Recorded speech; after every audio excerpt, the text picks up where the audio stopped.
Ayra hospital के gate से बाहर निकलती ही है कि तभी एक काले रंग की गाड़ी भयानक रफ्तार से आकर उसके सामने रुकती है।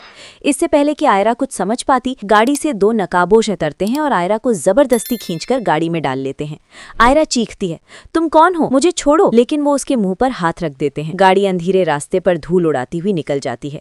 दूसरी तरफ घर में दादी परेशान होकर कामयार के पास बैठी होती है।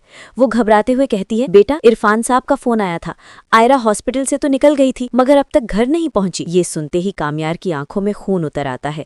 उसका दिल जोर से धड़ने लगा है।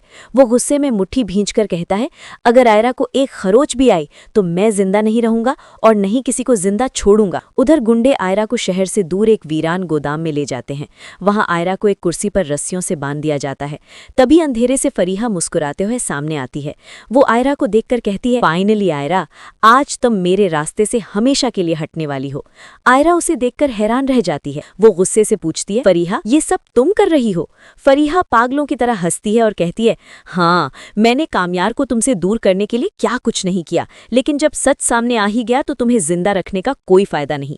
आयरा पूछती है, तुम्हें लगता है मुझे मारने से कामयार तुम्हें मिल जाएगा? फरीहा का चेहरा सख्त हो जाता है। वो मेरा था, मेरा रहेगा, और अगर वो मुझे नहीं मिला तो मैं उसे किसी और का भी नहीं होने दूंगी। उधर कामयार पागलों की तरह अपनी गाड़ी लेकर पूरा शहर छान मारता है। उसका दिमाग सिर्फ एक ही बात सोच रहा होता है, आयरा, मैं तुम्हें कुछ नहीं होने दूंगा।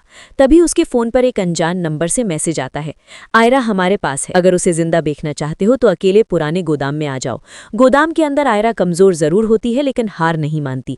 वो फरीहा की आंखों में आंखें डालकर कहती है, फरीहा, तुम जो चाहती हो वो कभी नहीं होगा, कामयार तुम्हें कभी नहीं अपनाएगा। ये सुनकर फरीहा चीखती है और आयरा के मुंह पर एक जोरदार तमाचा जड़ देती है। आयरा की आंख से आंसू गिरते हैं लेकिन वो टूटी नहीं है। उसी वक्त बाहर गाड़ी रुकने की जोरदार आवाज आती है।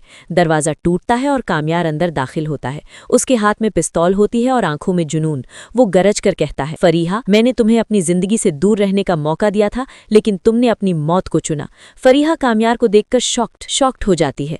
वो कहती है, कामयार, तुम मेरे लिए आए हो? कामयार गुस्से में कहता है, मैं सिर्फ आयरा के लिए आया हूँ। वो दौड़कर आयरा के पास जाता है और उसकी रस्सियां खोलता है। आयरा रोते हुए कामयार के सीने से लग जाती है। फरीहा चीखती है, नहीं कामयार, मैं तुमसे मोहब्बत करती हूँ। कामयार पलटकर नफरत से देखता है और कहता है, मोहब्बत? जिस मोहब्बत में किसी और को बर्बाद करना हो वो मोहब्बत नहीं, जुनून होता है। तभी पुलिस की सायरन की आवाजें गूंजने लगती है।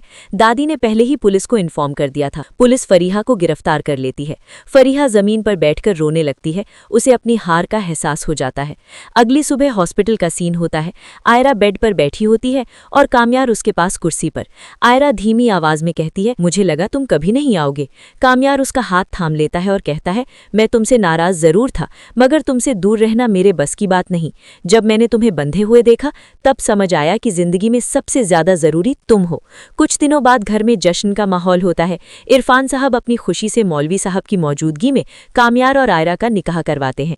दादी पूरे घर में मिठाई बांट रही होती हैं और कहती हैं, अल्लाह का शुक्र है, मेरे दोनों बच्चों ने अपना रास्ता ढूंढ लिया। इरफान साहब भी आयरा के गले लगते हैं और माफी मांगते हैं। शाम को जब कामयार और आयरा अपने कमरे में अकेले होते हैं तो आयरा कहती है, अब हम कभी एक दूसरे पर शक नहीं करेंगे। कामयार आयरा की मांग पर हाथ रखता है और वादा करता है, अब तुम मेरी जिंदगी का सच हो और सच कभी बदलता नहीं। अमयार आयरा के हाथ को अपने दिल पर रखता है और यहीं पर दो दिलों की एक नई जिंदगी शुरू हुई। दोस्तों, अगर आपको ये रोमांटिक एंडिंग पसंद आई हो तो हमारे चैनल को लाइक, सब्सक्राइब और शेयर जरूर करें।